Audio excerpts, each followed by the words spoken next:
listeners for tuning back into the show. I want to welcome Dr. Lee back, even though we've been airing pre-recorded shows, so some of you may have not known that Dr. Lee was out of the country for a few weeks, but welcome back. Thank you so much. I had a good time.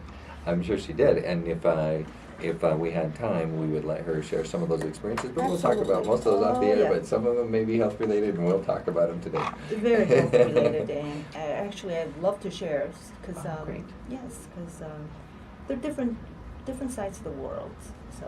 Yeah, absolutely. We want to thank our major advertiser, Arizona Laser and Skin, that you can go to the website at azmdlaser.com and find all of the services that are available there. It's also a cosmetic surgery there, so they can take care of anything all across the board, from aesthetics all the way through to cosmetic surgery and holistic medicine as well. So about the most comprehensive aesthetics and med spa cosmetic surgery center I've ever seen. And today we're going to focus on how to deal with dark eye circles. That's one of the problems a lot of people have interest on. If you think about having dark circles under your eyes versus not, think about the age difference. That can be, 10 to 15 years it could be taken away. People tell me, I'm tired of being told I look tired. Well, I'm not. That's pretty irritating. It's like, And eye bags, that's a separate issue. It's a little bit different from dark eye circles, but they're both eye issues, and sometimes they go together. Mm-hmm. So maybe we'll talk about that too. So we're going to address the causes and the most updated treatments. There are a lot of options, which are the better ones, which are the ones fit to you. And before all that, I always have this message that I want to share, which is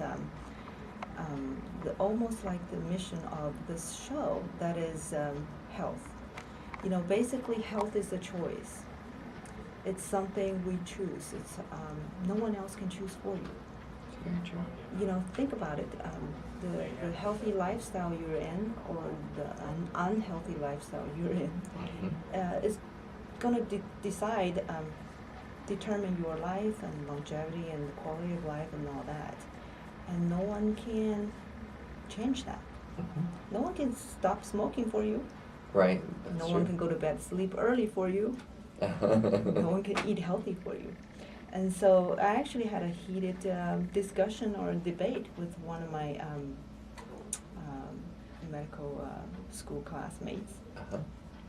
The topic we talked about was what was the number one contributing factor for better health, or the better health situation of longevity. Right. But what do you think? That's a tough one. It's according to him, it's better medical care. So he says, well, in the Western world, when the medical care is better, people's life expectancy is longer. But see, okay, if I could dig into that, is that the reason I say it's a tough one is that theoretically in the United States we have a very long average age of life, even though we're very unhealthy in other areas. But where you go to certain areas of the world where they have been protected from a lot of the outside influences of the world, that people are living to 100 and 105 years old. So that's why I say it's a tough one. It is. There are so many contributing factors and so many distracting factors. So it's not like a one-to-one relationship. You can't just make a conclusive decision based on one statistical data. One-sided story is never going to be good enough. But my personal leaning is toward, hey, prevention and health can, like you say, health is a choice. It's intuitive. If you don't have to get sick and if you don't need surgery, well, would that be better? Absolutely. I was thinking about this over the weekend, if it's okay that I interject, is that I behaved very badly in the way that I ate over the weekend. Only this weekend? Well, the previous week I was eating really well. So over the weekend put a lot of stuff into my body that and it was just had to do with sugar Are and you carbs. confessing? I'm confessing, so this must be Sunday at the cathedral, but no, I am, but I could feel on Monday and I could feel on Tuesday that my body, it's almost like I had the flu. My body was detoxing and trying to get all of that junk out of my body. And a movie that I watch with my kids, because it's Halloween, is The Sixth Sense. It's Halloween season, so we watched The Sixth Sense, which I hadn't watched for years, with my boys. And one of the scenes became very clear to me, and kind of brought this, I've been thinking about it the last 48 hours, where there was a caretaker that was pouring some kind of house cleaning fluid that was poisoning the child, and she died. And so of course she came in The Sixth Sense. One of the messages that she wanted the main character to share to the living was that she had been killed by the caretaker. And I thought, you know what? Health is a choice, exactly as you're saying. That when we read ingredients and we can't pronounce any of them, how do we know that those aren't essentially equivalent to what was being, the house cleaning fluid? We're killing ourselves. We're killing ourselves. So, we're allowing other people to pour things into our body that we're not, we don't know what they are. So, when I go back into eating better, I actually feel better. It's amazing. You can make yourself sick. That's right. So my take on the debate was, basically, I believe healthy behavior, the self-care is overriding. It's more important than medical care because Sure. it is preventative. It's before you get sick instead of getting treated. Yes, it'd be nice to get treated if you get sick, but if you don't need to get sick, wouldn't that be better? It's true. I used to eat the way I ate over the weekend all the time, and no wonder I didn't really have the energy that I have now. I have more energy now than I did 15 years ago.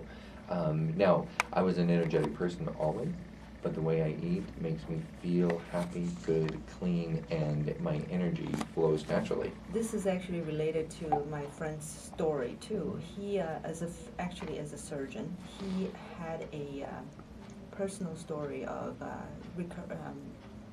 I would say actually being cured from colon cancer. It was early discovery and early surgery, so he was fortunate everything went well 10 years later. So after that, I think it's considered cured. Right.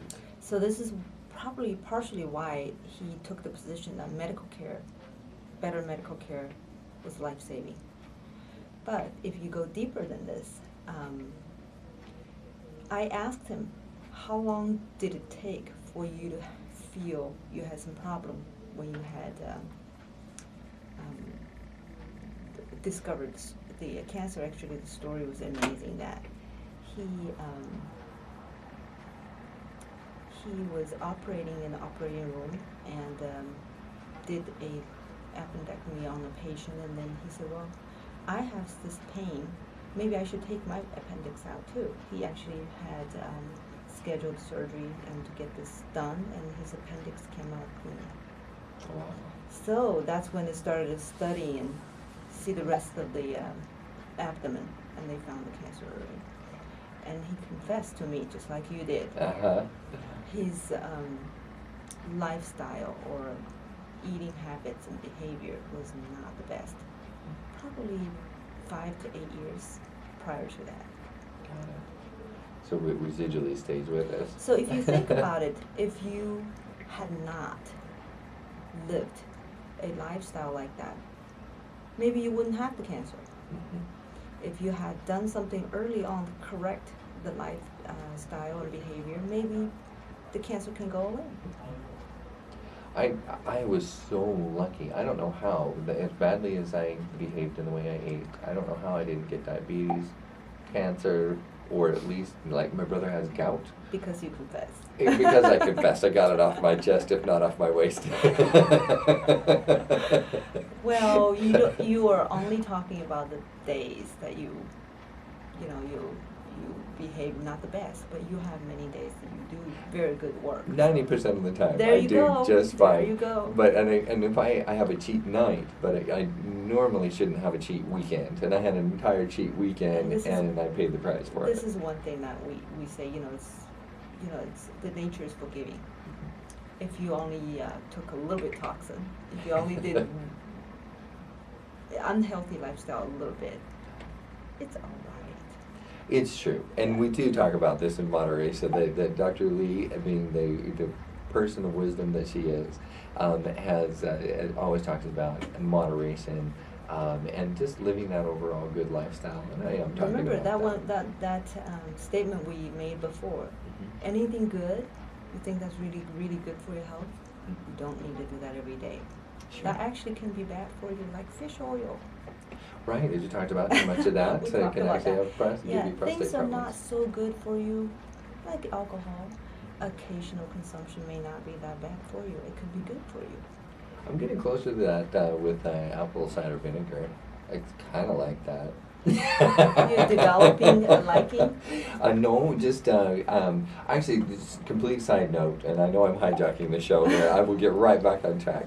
But I've been utilizing apple cider vinegar. We'll talk more about the internal and external uses of that when we come back from break here in just a few minutes. So don't go away. We'll be right back talking about beauty, health, how to get rid of the black spots under your eyes, and we'll touch a little bit on apple cider vinegar. We'll be right back. See you.